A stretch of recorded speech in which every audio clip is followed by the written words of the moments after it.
My name is Kaylin Cummings, and today I'm going to be giving you my presentation on Lab 1, constant velocity. There was more than one purpose to our lab. This lab allowed us to understand the formulas more as we got to view them in real life. This lab also helped us understand constant velocity as more than just a definition. Sir Isaac Newton once said, "An object in motion remains in motion at a constant speed and in a straight line unless acted on by an unbalanced force."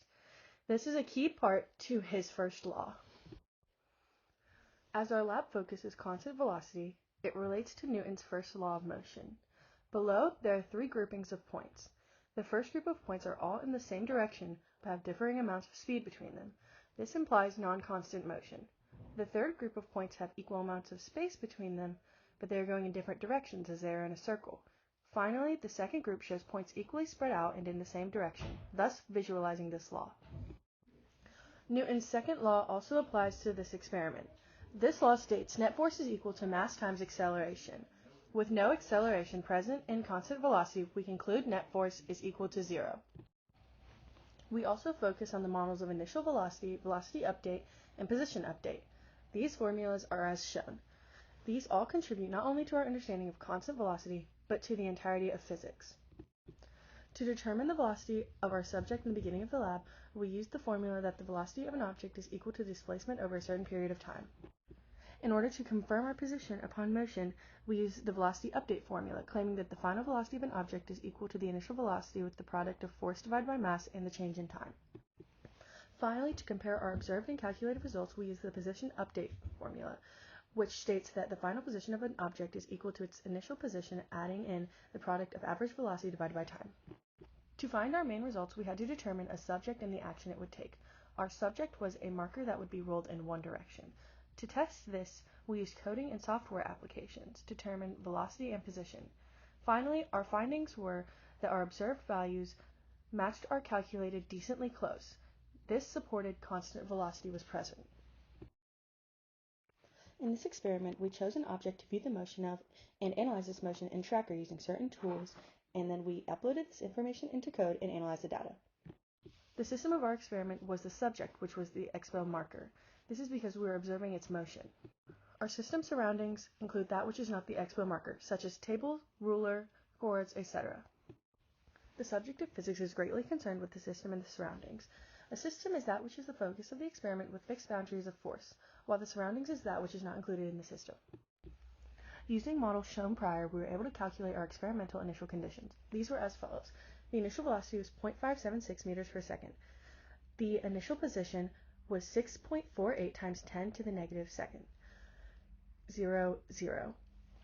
The subject's mass, which stayed consistent the entire time, was 13.71 grams. We used many codes to determine the presence of initial velocity. The top code allowed us to insert values determined from our models. The bottom code is a loop that also uses the models we discussed in order to determine the updated position and add these points to our plot. This code allowed us to visualize our results. We also used basic print commands. Here are our code results. The left displays the results of our plots. This shows the position consistently changed and velocity was constant. The right shows the printed timestamps and results of our code and position. Here's our figure that we created based on data from the observed displacement over time and the calculated displacement over time.